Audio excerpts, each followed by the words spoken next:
Bismillahirrahmanirrahim. Assalamualaikum warahmatullahi wabarakatuh. Alhamdulillah wassalatu wassalamu ala Rasulillah Sayyidina Muhammad Abdullah wa ala alihi wa sahbihi wa mawala. Wala hawla wala quwata illa billah. Subhanaka la ilma lana illa ma 'allamtana. Innaka antal alimul hakim. Qala rabbi shrah li sadri wa yassir li amri wa hlul 'uqdatam min lisani yafqahu qawli. Alhamdulillah, puji serta syukur kehadirat Allah Subhanahu wa taala yang telah memberikan kita nikmat di hari ini, sehat walafiat, panjang umur, dan juga salam serta salam tak lupa kita haturkan kepada baginda Rasulullah sallallahu alaihi wasallam, kepada para keluarganya, kepada para sahabatnya, dan kita sebagai umatnya senantiasa mengikuti sunnahnya hingga yaumul kiamah. Alhamdulillah yang sama-sama kita hormati dosen pengampu daripada mata kuliah filsafat pendidikan Islam. Semoga Allah berikan beliau, yaitu Bapak Haryadi MPD. Semoga Allah memberikan beliau umur yang panjang, sehat selalu, serta dimudahkan segala urusannya. Amin ya rabbal alamin. Di sini saya Nur Muhammad Zarkasi selaku mahasiswa daripada Jamiatul Khair akan mengerjakan ataupun akan memberikan satu presentasi tentang makna institusi dalam pendidikan Islam, yang dimana sebagai tugas ujian akhir daripada semester, ujian akhir semester ya. Alhamdulillah, perlu diketahui bahwa institusi menurut Kamus Besar Indonesia adalah bekal dari sesuatu, atau bisa dikatakan asal mula yang akan menjadi sesuatu. Bisa juga dikatakan bentuk, atau bisa juga dikatakan wujud, atau rupa, acuan, ikatan, badan, atau juga organisasi yang mempunyai tujuan yang jelas, terutama dalam bidang keilmuan. Tapi apabila kita lihat dari Ensiklopedia Indonesia, bahwa institusi pendidikan yaitu suatu wadah pendidikan yang dikelola demi mencapai hasil pendidikan yang diinginkan. Akan tetapi kalau andaikan kita melihat dari secara terminologi, bahwa pendidikan institusi pendidikan Islam tersebut yaitu suatu wadah atau tempat berlangsungnya proses pendidikan Islam. Nah, maka bisa kita ambil kesimpulan bahwa institusi dalam pendidikan Islam itu merupakan penting. Karena apa? Karena di dalamnya terdapat sarana dan prasarana yang dimana harus kita embankan, harus kita sesuaikan, dan harus kita kelola supaya apa? Supaya apa yang kita inginkan dalam segi pendidikan itu bisa kita tercapai. Dan perlu diketahui juga bahwa pendidikan Islam termasuk masalah sosial. Pendidikan Islam termasuk masalah sosial, sehingga dalam keinstitusiannya tidak lepas dari institusi yang lengkap, atau bisa dikatakan institusi itu bisa dikatakan bentuk atau rupa ya. Nah, dan dilihat dari konsep institusi tersebut, maka institusi yang termasuk masalah sosial memiliki 3 konsep. Yang pertama yaitu konsep asosiasi, yaitu merupakan universitas ataupun persatuan yang dimana di dalamnya terdapat pendidikan ya yang harus dikembang.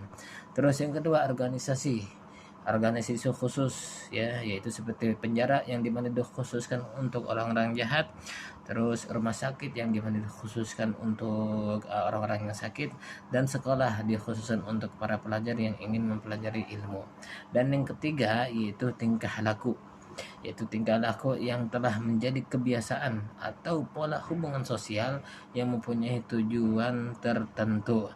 Maka daripada 3 konsep ini, yaitu asosiasi, organisasi khusus, dan tingkah laku, itu bisa dikatakan sebagai konsep daripada institusi dalam pendidikan Islam. Dan juga di dalam institusi Islam, dalam Islam pola tingkah laku ya dalam Islam, dalam pola tingkah laku yang telah menginstitusi dalam jiwa itu ada dua bagian. Nah, institusi yang dimana udah menjadi, udah kan institusi artinya bisa kata bentuk ataupun rupa. Jadi kita artikan aja ya institusi tersebut yang dimana udah tertanam ataupun bentuk yang dimana udah tertanam dalam jiwa itu memiliki dua bagian. Yang pertama institusi yang tidak dapat berubah, dan yang kedua institusi yang dimana dapat berubah-ubah. Contoh yang pertama kita bahas tentang institusi yang dimana yang tidak dapat berubah, seperti rukun iman. Iman itu telah Allah tetapkan bahwa rukun iman itu ada 6, yaitu kita untuk minabillah wa malaikatihi wa kutubihi wa rusulihi wal yawmil akhir wa tu'mina bil qadri wa syarrihi wa khairihi. Itu kita beriman kepada Allah Subhanahu wa taala, kepada para malaikatnya, kepada para kitabnya, kepada para rasulnya, dan kepada hari kiamat. Dan kita itu beriman juga dengan qada dan qadar, itu ketetapan Allah Subhanahu wa taala dan takdirnya Allah Subhanahu wa taala. Ini adalah salah satu institusi yang tidak bisa juga diubah. Terus ada juga rukun Islam.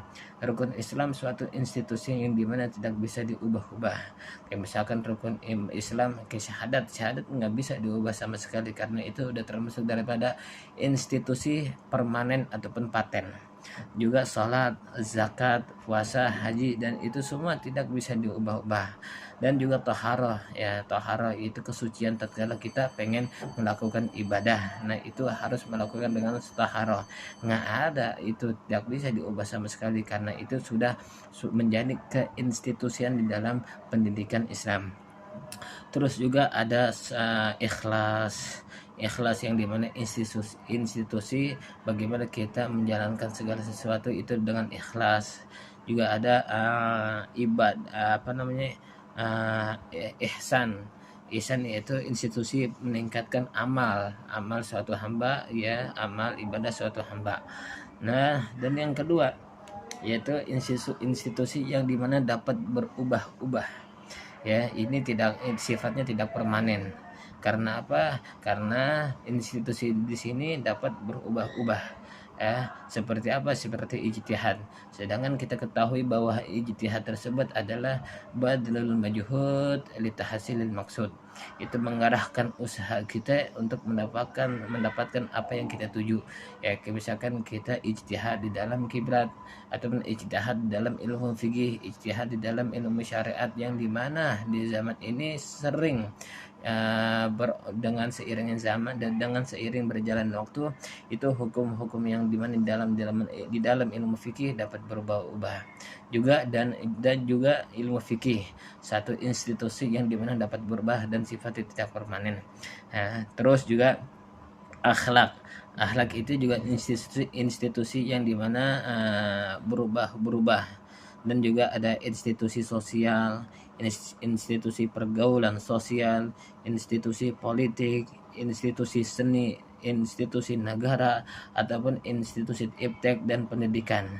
Dan semuanya itu bersifat berubah-ubah, tidak seperti kayak institusi yang dimana tidak dapat berubah-ubah, ya maksudnya permanen dan paten. Akan tapi yang kedua ini, institusi tersebut itu dapat berubah-ubah.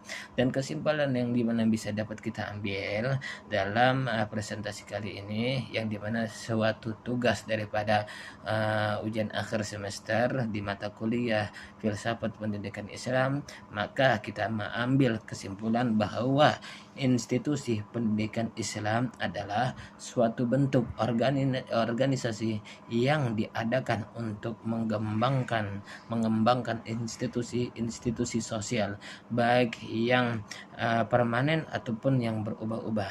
Ini yang dari mana yang dapat kita simpulkan, dan mohon maaf kurang lebihnya apabila ada kesalahan, apabila ada tutur kata yang dimana kurang, ataupun ilmu yang disampaikan kurang bagus ataupun kurang mengenai, maka di sini Al-Fakir mengucapkan mohon maaf. Dan mudah-mudahan apa yang kita tuju, apa yang kita inginkan, semua Allah Subhanahu wa taala kabulkan. Khususnya tentunya untuk dosen kita yaitu Bapak Haryadi MPD. Mudah-mudahan Allah berikan kemuliaan di dunia dan di akhirat oleh Allah Subhanahu wa taala. Amin ya rabbal alamin. Kurang lebihnya mohon maaf. Wassalamualaikum warahmatullahi wabarakatuh.